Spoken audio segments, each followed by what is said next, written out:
yang analog, ijazah yang fisik, kami semua tidak ada yang pernah melihat. Dan saya yakin 100 orang saksi yang di BAP itu semuanya tidak pernah melihat ijazah asli Jokowi. Jadi sebenarnya ini perkara yang sangat-sangat aneh. Kenapa tiba-tiba ijazah asli Jokowi yang katanya analog itu yang disimpan di Polda Metro Jaya kok jadi barang digital? Tolonglah diskusi-diskusi akademik, diskusi-diskusi ilmiah seperti yang saya lakukan dengan Pak Roy Suryo, jangan dikriminalisasi. Sudah melampaui sidang ketiga ya? Kedua hari ketiga. Sidang kedua hari Sidang ketiga. Ya, Sidang kedua. Sidang ketiga perkara bukan kedua lah, perkara Permohonan pra kedua. Oke. Dan kita tahu tadi sudah menghadirkan 4 saksi dari pemohon dan 1 ahli. Intinya adalah kami ingin menegaskan yang kami uji ini adalah bukan benar atau tidaknya Mas Roy melakukan tindakan sebagaimana diatur dalam pasal 32 ayat 1. Karena benar dan tidak itu adalah materi pokok perkara. Yang kami masalahkan ini adalah apakah penetapan Mas Roy sebagai tersangka itu memenuhi bukti permulaan minimal 2 alat bukti. Dan itu haruslah bukti yang berkualitas meliputi saksi, ahli, surat atau kombinasi di antara ketiga ini. Nah, inilah yang kemudian sepanjang hari kami mengkonfirmasi kepada saksi-saksi kami, apakah Anda melihat pemohon dalam hal ini Mas Roy melakukan pencurian, melakukan peretasan, nyolong harddisk, kemudian merusak dokumen Pak Jokowi atau dokumen Dian Sandi dan lain sebagainya, yang semuanya dikatakan tidak. Dari fakta persidangan kita bisa melihat bahwa satu, ya, bahwa dokumen itu pastilah bukan dokumennya Pak Jokowi, itu jelas kan. Dokumen itu dokumen yang tidak rusak, masih bisa diakses.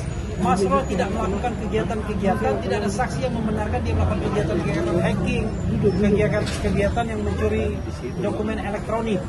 Dan ini memang agak aneh, dipermasalahkan dokumen Dian Sandi tapi yang marah Pak Jokowi, kira-kira begitu ya. Nah, karena itulah menurut saya ini penting sekali, mudah-mudahan hakim memahami ini dengan baik. Karena terlihat termohon dan turut termohon berusaha menyesatkan hakim, yaitu bahwa ini sudah masuk pokok perkara. Sekali lagi, kami tidak bicara tentang pokok perkara. Nah, untuk memberikan kehormatan ya kepada ahli kami, ya silakan Mas Didit untuk bicara, untuk menyampaikan kembali restate apa yang tadi sudah disampaikan. Iya baik. Jadi terima kasih ya semua rekan-rekan. Jadi begini, ini bolak-balik ya yang dimasalahkan oleh pihak Polda selaku termohon. Pertama hukum acara, ya. Hukum acara udah jelas. Hukum acara harus digunakan pada saatnya sekarang ini, yaitu hukum acara yang sudah berlaku, yaitu rezim 2025 KUHP baru. Nah, kalau yang namanya bolak-balik dibilang itu KUHP lama, itu hanya batu uji. Karena apa? Tidak fair. Kita kalau mau menguji tindakannya si Polda dengan KUHP baru, ya dia akan keberatan, ya. Jadi memang harus diuji dengan batu uji KUHP lama. Nah, itu ada Mahkamah Konstitusi nomor 21 putusannya. Nah, di situ ada 2 bukti permulaan. Saya harus jelaskan itu bukan pembuktian Mas Roy ini salah atau benar. Jadi pembuktian dia punya nggak bukti, ya 2 bukti permulaan. Jadi kalau perbuatan Mas Roy ini adalah dikatakan mencuri, ya, tapi jangan dia harus ada bukti-bukti itu yang mencuri. Jangan dia buktinya cuma mencemarkan nama baik, ya kan? Atau dikenakan pasal pembunuhan, bukti-buktinya tidak ada yang melihat dia membunuh, tidak ada bukti-bukti. Misalnya pisau, parang dan sebagainya, itu yang saya jelaskan. Jadi nggak bisa. Nah, kalau dibilang cuma formalitas, cuma 2 bukti permulaan, ya nggak bisa begitulah itu. Nah, namanya pelanggaran azas legalitas. Yaitu apa? Ada orang salah dituntut, disangka oleh pasal yang salah, didakwa, kemudian dihukum, ya setelah dituntut. Nah, akhirnya dibebaskan karena apa? Salah orang, salah pasal dan sebagainya. Dia tidak melakukan pembunuhan, itu kan sama aja. Gitu. Jadi itulah yang kita jaga. Jangan sampai ada pelanggaran-pelanggaran azas legalitas. Orang tidak melakukan perbuatan tersebut, dia didakwa dan dihukum menjadi melanggar pasal tersebut. Ya. kita jadi azas legalitas bukan berarti oke, aturannya belum ada, tapi orang tersebut tidak melakukan tetapi dia dituduh dengan pasal tersebut, ya demikian. Jadi itu yang kita harus jaga. Terima kasih. Pak, makanya penegasan Pak, bagaimana hari ini kan dihadirkan 3 orang saksi dan 4 orang ya sama 1 ahli kan. Artinya apakah penegasan, apakah ini sudah cukup untuk memenuhi atas dasar semua yang kemarin sudah disampaikan pihak dari Roy Suryo terhadap dengan Ya kan kesempatannya Pak, cuma hari kamera, ini. Pak, kameranya di sini, kamera, Pak. Kesempatannya kan cuma hari ini, besok nggak kesempatan termohon ya. Dan menurut kami sudah cukup ya. Yang jelas bahwa hakim pasti paham. Nah, mudah-mudahan hakim memiliki hati nurani, keberanian untuk kemudian mengabulkan permohonan ini. Karena sudah jelas dari sisi rasionalitas saja ya, tiba-tiba kasus fitnah pencemaran nama baik lompat pada Undang-Undang ITE dengan ancaman hukuman 8 sampai 12 tahun penjara. Nah, yang kami tengarai tanpa fakta dan peristiwa di laporan polisinya dan tanpa adanya bukti permulaan yang cukup. Nah, itu yang kita persoalkan. Bagaimana orang disangka dan kemudian didakwa tanpa bukti permulaan yang cukup? Karena itu adalah kezaliman. Karena ketika orang menjadi terdakwa, jelas saja dia sudah mengalami sebuah proses yang tidak mengenakan karena dijadikan terlapor, tersangka, kemudian terdakwa, habis waktunya. Padahal perbuatan itu sama sekali tidak dilakukan, sama sekali tidak ada buktinya, sama sekali tidak ada saksinya, dan tidak ada keterangan ahli yang memperkuatnya. Kita belum bicara benar dan salahnya, tapi baru bicara tentang prasyarat. Jadi pre-requirement-nya itu sudah tidak memenuhi syarat. Itu ya. Tapi kawan-kawan sekalian, saya ingin memberikan kesempatan kepada Michael Sinaga. Ini saksi kita. Michael ini YouTube-nya itu salah satu dijadikan barang bukti untuk Mas Roy yang katanya ngaprak-ngaprak dokumen dengan error level analysis. Tapi tadi dia sudah menerangkan bahwa apakah ada terbukti terkait dengan pasal 32 ayat 1 ketika ditanya oleh penyidik Polda Metro Jaya. Silakan Michael disampaikan kembali. Oke. Ya, mungkin dari saya begini Pak. Bang. Oh ya. Kita tutup semua jadinya. Tapi nggak apa-apa. Gede banget. Iya. Jadi sekarang kan dipersoalkan lagi, di mana waktu itu saya dilaporkan oleh Pak Jokowi bersama Pak Roy Suryo. Kami dilaporkan dengan barang bukti video yang tadi kita sudah saksikan bersama-sama ya, sudah ditayangkan. Nah, yang saya bingung, kenapa di sini ada pasal yang menyatakan mengubah, menyembunyikan dan lain-lain, merusak dan ya pasal 32 itu. Karena yang kami lakukan di situ adalah mendiskusikan.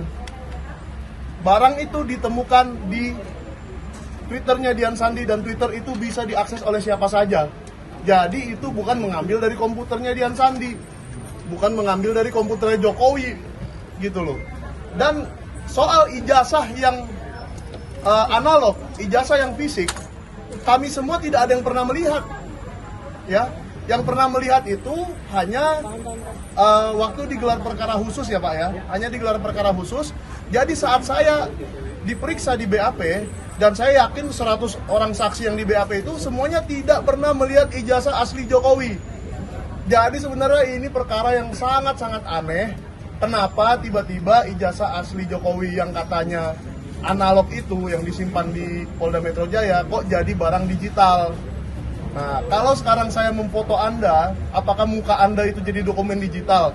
Kan tidak begitu cara berpikirnya. Jadi, tolonglah diskusi-diskusi akademik, diskusi-diskusi ilmiah seperti yang saya lakukan dengan Pak Roy Suryo, jangan dikriminalisasi. Yes. Ya, tolong jangan dikriminalisasi lagi. Ini cukup, ini yang terakhir. Terima Mas kasih. Refli, Mas Refli, sedikit mungkin Tinggi bisa besar. dijelaskan kapasitas dari Krisna Mukti sebagai saksi itu bagaimana? Oh, dia saksi yang diperiksa, dipanggil kan. Jadi dari 4 saksi, ya, dari 4 saksi yang kita ajukan itu adalah saksi yang memang dipanggil. Oleh Polda Metro untuk menjadi saksi dalam kasus ini. Jadi kita mengajukan saksi yang sudah diperiksa oleh penyidik untuk menerangkan apakah mereka pernah ditanya soal terkait pasal 32 ayat 1. Dan semuanya mengatakan tidak.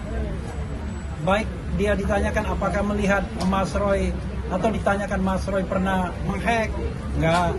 Apakah dokumen itu masih bisa diakses atau enggak, masih bisa, dan lain sebagainya. Jadi untuk membuktikan bahwa pasal 32 itu tidak memiliki sandaran saksi dan ahli yang memadai.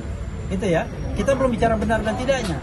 Karena saksi dan ahlinya itu kita yakin nggak ada orang yang menjelaskan bahwa Mas Roy melakukan perbuatan yang patut dikenakan dengan pasal 32 ayat 1. Ya, hubungannya antara Krisnamukti dan Roy Suryo sendiri apa gitu Mas? Mungkin belum pernah kerja bareng kah atau bagaimana? Pernah Wah, itu jasa? nanti Mas Roy saja ya, nanti ya yang lain. Nah, saya ingin Boleh memberikan Mas Roy langsung nanti dijawab aja Mas Roy. Karena ini kita langsung bertanya Mas Roy, boleh langsung ada hubungan atau kaitan apa dengan Krisnamurti sehingga Jangan Mas Roy. Sebelum Manu, Mas Gabor dulu. Jadi gini, para awak media, para rekan-rekan media, yang diuji di sini adalah minimal 2 alat bukti yang sah. Dan tadi dijelaskan oleh ahli bahwa 2 alat bukti minimal sebagaimana keputusan Mahkamah Konstitusi 21/2014 itu harus dinilai dari kualitas, bukan kuantitas. Kalau kita bicara kuantitas, sudah 148 saksi diperiksa oleh Polda Metro Jaya. Kurang banyak apa? Dan satu-satunya perkara pidana di Republik Indonesia yang saksinya sampai 148 saksi. Sependek pengetahuan dan sependek pengalaman saya sebagai advokat, hanya ijazah Pak Joko Widodo. Itu hal yang pertama.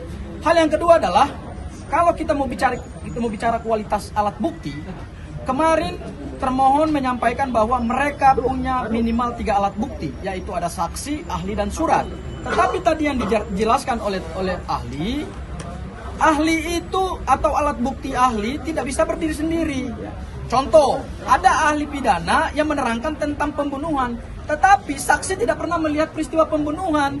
Jadi ahli itu tidak bisa berdiri sendiri. Ahli harus bersesuaian dengan keterangan saksi. Oleh karena itu, berdasarkan pembuktian hari ini, maka sudah jelas dari saksi-saksi yang dihadirkan oleh kami tadi dan saksi-saksi, contoh salah satunya adalah Michael Sinaga yang podcastnya dijadikan sebagai barang bukti dan kemudian menjadi dasar penetapan tersangka terhadap Mas Roy, justru tidak pernah ditanyakan soal merusak, mengubah, mentransmisikan, membuat tidak dapat diakses. Dan tadi satu lagi hal yang luar biasa adalah dokumen elektronik yang diunggah Dian Sandi itu sampai hari ini tidak mengalami perubahan apapun, masih bisa diakses dan tadi langsung diperlihatkan di hadapan hakim tunggal pra peradilan. Sehingga dengan demikian kualitas bukti yang tadi kami hadirkan itu sebetulnya sudah mematahkan 2 alat bukti permulaan dari penyidik Polda Metro Jaya. Dan tadi untuk agenda besok, sebagaimana tadi ditanyakan oleh hakim pra peradilan, besok itu penyidik hanya menghadirkan ahli. Berarti mereka juga tidak punya saksi yang bisa menerangkan bahwa peristiwa Mas Roy itu mencuri, mengubah, mentransmisikan, memanipulasi dokumen elektronik. Seperti yang tadi digambarkan oleh seorang ahli pidana.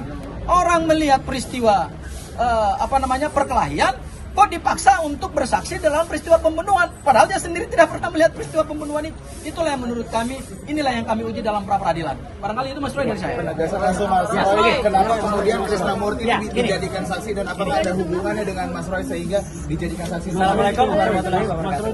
Ya, saya ditanya ya.